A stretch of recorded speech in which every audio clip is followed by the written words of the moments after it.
Okay, so since my last video didn't do too hot and some of you guys were clearly annoyed at me, let's do some actual glitches. Hey guys, it's CWillyHD here and welcome back to Game Breakers. We're hopping back into Paper Mario the Origami King for some glitchy action. Some real glitches have already been found, so I wanted to highlight them. Things like a sequence break, out of bounds, and tiny partners are all possible already. So let's get into it. One of the easier ones is clipping onto a roof in Toad Town. Come down over to the left side of the town in front of Peach's castle. Walk down this staircase and you'll find this red roofed house. Restore the hole if you haven't already, as we're using this box to clip out of. Jump into the corner between the box and the wall while holding an upright direction on the control stick. There's a lot of leeway with it, so if your angle didn't work, try a slightly different one. Once you have the right angle, you'll pop through the top of the box and get shoved up on top of the roof. You're not technically out of bounds as you're never supposed to be up here. You can walk around on the roof as well as jump across to this hedge. Carefully follow it down, as I fell off a couple times even though you have a lot of room to work with. Now we can get on top of the yellow roofed house and walk around. Sadly, there's collision from blocking you from falling off anywhere you're not supposed to. You can get off the front, but that just puts you back in bounds. I tried everything to clip off the top, but no luck. I tried going up the hedge again, this time going around to the other side. I didn't make it too far as this gap is too big to jump. I even tried to buy a rabbit espresso to see if the added speed would help, but I couldn't even make it back to the house before it wore off. There's not much else to do here though. There's no real use to this glitch, yet anyway. This does open the door for finding a lot of other places where this glitch could occur, which is exciting. I couldn't find any other places just yet during my testing, but I'm sure there are, so if I do find some, I'll be sure to let you guys know. Moving on to Autumn Mountain in a pretty interesting clip. Right when you first arrive off the tram, there's a staircase and railings. Hop on the back one and try and jump in between it and the wooden pole behind it. It can be tricky to do this, so my best recommendation is facing upright so Mario's back is turned, standing here so there's a tiny little corner of wood that you can see behind his back outline, jump, and then tap forward. If you land in between the two, you're on the right track. Now we gotta change direction, but if we simply move the control stick, Mario will pop out. Luckily, we can pivot by using confetti. Hold down ZL or ZR and then turn Mario so he's facing you and staring off to the left. You can release the confetti as we now have one more hard jump. This one can be really difficult, so let me slow it down. We need to clear this railing behind us, which we can't normally do with a jump. Since we're wedged in between this pole and railing, the collision around us is a little messed up already. You want to jump and hold up on the control stick right after you leave the ground. Then shift over to an upright as we land on the railing and walk right on out of bounds. Again, the timing can be tricky, but make sure you're in the air before you touch the control stick at all, or this won't work. You also want to make sure you shift to an upright position or else you'll just jump right through the pole and land back in bounds. Here's the glitch again at full speed. Land inside the crevice, pivot using the confetti, and then make this hard jump to land out of bounds. It might not seem like we are, since we're still on solid ground, but we're actually in front of the fence that's supposed to block you from being here. You might notice the screen keeps transitioning as there's a load zone, which completely confused me for about a minute, as I kept going back and forth. But just keep trying to go to the right until the game lets you walk behind the tram. You can see the area this load zone was supposed to take me to, and we're now free to hop off this ledge and into the tall grass. We've now skipped a good amount of the intro stuff for this area, which is really nice. You'd normally have to sit through a bunch of dialogue and cutscenes, but since I did it right when we got off the tram, I just skipped it all. We're now free to continue on with the game, starting off with losing Bobby in the tall grass. This is when I got the idea to go back and try and trigger the cutscenes from earlier, since he's supposed to be with us when we do. Surprisingly, the dialogue plays out anyway and the game still thinks Bobby is here, but just invisible.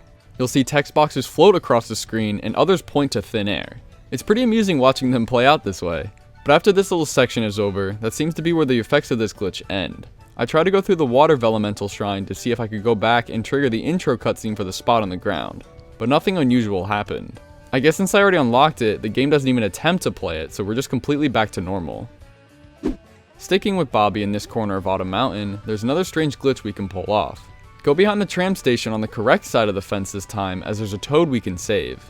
Before doing that, smack Bobby with your hammer, and as he's still crumpled, whack the toad to fix him back up. After the little text box, you'll take control of Mario again, and you'll notice that Bobby is still all smushed. The glitch is now activated, so when you stand still, he looks all bent. And when you run around, he'll be a tiny little ball just sliding around in the dirt. It's pretty funny to see. You can carry this effect around anywhere, even through loading zones. If you want to return him to his regular form, simply whack him and he'll pop back into shape. It's a very easy glitch to pull off and gives you some great results. However, I couldn't get it to work with any of the other toads I tried. I would do the exact same steps to rescue other toads, but Bobby just stuck to his usual self. The only place I've seen it work in another video was this specific toad in Autumn Mountain. My guess is that it has something to do with Bobby kind of warping as soon as you hit the toad. This usually happens when he ends up too far away from Mario in an attempt to reset his position. But he's right next to Mario here and it still warps him in the middle of his crumpled animation, which I think is why he remains stuck in it. I'm sure this glitch can be done in other places with other toads, but this is the only one we know of so far. Still in Autumn Mountain, we got an easy out of bounds glitch. Just outside the exit to Chestnut Valley, come up the hill and over to this tree.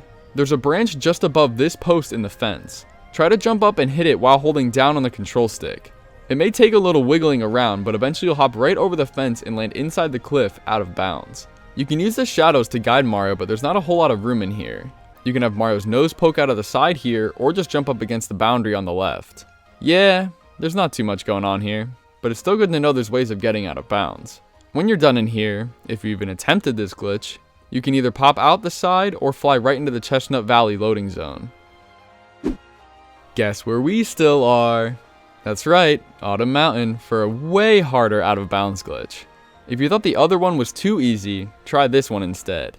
We need to take the warp pipe over to this upper area above the canned tuna. It's important that you're not too far into the story as this can on the end still needs to be here in order for the glitch to work. So if the monkey already threw that can off the pile, you can't do the glitch. You're not missing out on too much though, don't worry. Anyway, once I hopped on the completed pile, stand up against the wall on the third can facing upright like we did with the railing glitch. Begin holding left and slightly down so Mario runs up against the wall and move towards the front. When you reach the second can, jump and at the peak of it, let go of the control stick entirely. If you're lucky, Mario will just fall right through the tuna and the wall to land out of bounds. And what can we do out here? The same thing as the last out of bounds glitch. Nothing. There's a little more room to move around in as you can go all the way over here. You can also hammer near the wall to get this, but other than that, that's about it. This way of getting out of bounds is a lot harder than the previous and is not worth the hour and a half I spent failing and having to reload my save. On top of the minute I had to spend in between each attempt, I also had to play through the game again to get to this point, because I was just past the point where the monkey throws the can when I found out about this glitch. So I think that deserves a little love for the pain I went through. So, there were some actual glitches in Paper Mario the Origami King. I know these weren't too crazy as the game just came out, so it'll take some time to find some big honkin' ones. I think these ones are promising though, as it's reassurance that there are ways to get out of bounds and break the game. Kinda like the Invisible Bobby one from earlier. When new glitches are found, or I stumble across some, I'll be sure to let you guys know.